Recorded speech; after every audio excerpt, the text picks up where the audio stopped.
The gateway drug, Ubuntu. Welcome to the Toyota Camry of the digital world. Ubuntu is the distro everyone knows, and half of the Linux community loves to hate because it's too mainstream. Created by Canonical, it's the OS that tried to make Linux human-friendly, and mostly succeeded, unless you count their obsession with snaps, which are basically the uncancelable subscription services of the software world. Ubuntu is the safe choice. It's got 10 years of security updates, and a community so large that if you have a problem, 10 different people have already argued about the solution on a forum since 2014.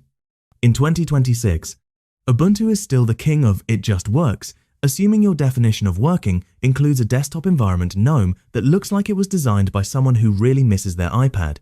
It's perfect for people who want to escape Windows but aren't quite ready to start talking to their computer in binary.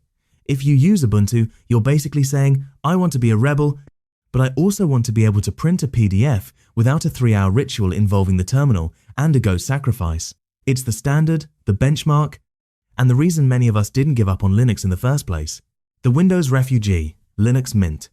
If Ubuntu is a Toyota Camry, Linux Mint is that same Camry but with a cup holder that actually fits your coffee and a dashboard that doesn't hide the radio behind 3 menus. Mint is famous for its Cinnamon desktop, which is essentially a love letter to Windows 7.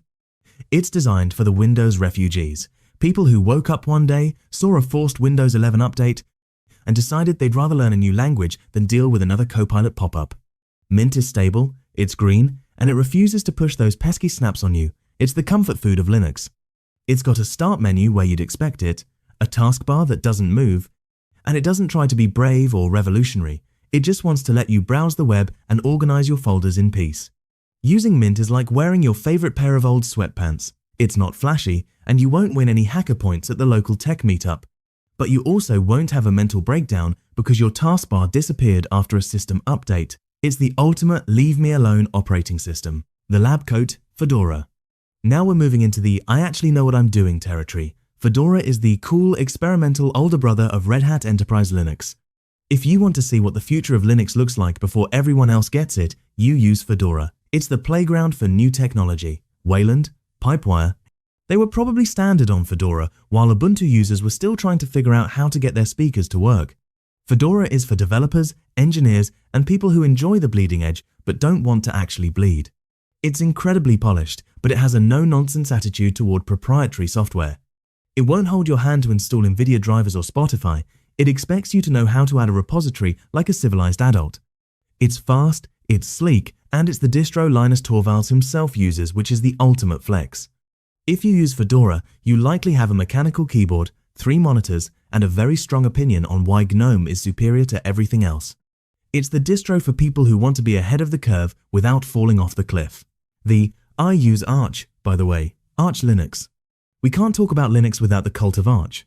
Arch Linux is not an operating system, it's a construction project. When you install Arch, you start with a blinking cursor and a feeling of impending doom. There is no installer. You build it piece by piece, brick by brick, until you have a functional desktop or you throw your laptop out the window. It follows a rolling release model, meaning you never upgrade to a new version. You just live in a constant state of updates that might, at any moment, break your heart. Why do people do this? Because of the Arch User Repository, AUR, a magical place where every piece of software ever written exists, and the Arch Wiki, which is basically the Library of Alexandria for Linux nerds. Using Arch is a rite of passage.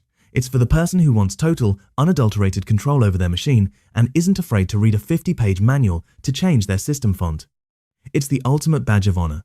Once you've survived the installation, you are legally obligated to mention it in every conversation, regardless of the topic.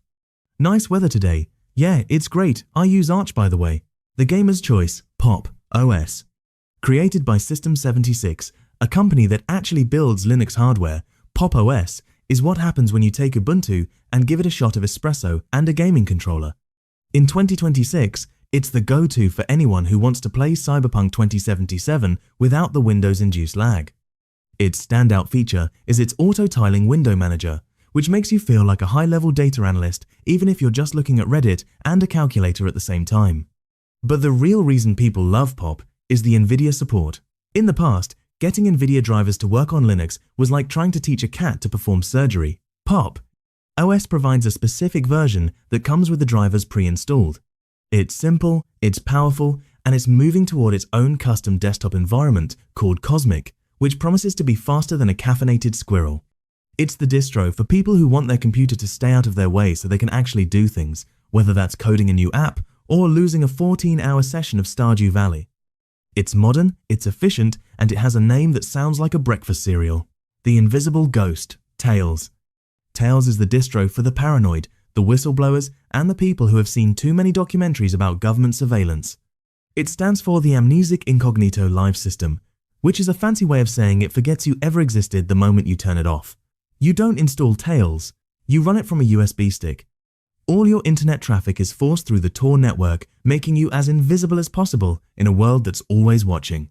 Using Tails is a slow, clunky experience because it prioritizes your soul over your convenience.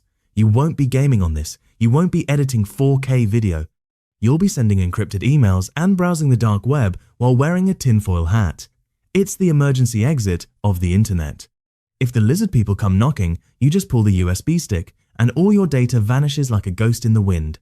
It's obscure, it's niche, and it's the only thing standing between you and a very awkward conversation with three-letter agencies. It's not a daily driver, it's a digital bunker. The Rock of Gibraltar, Debian. If Linux had a grandfather who still refuses to acknowledge that the internet exists outside of a terminal, it would be Debian.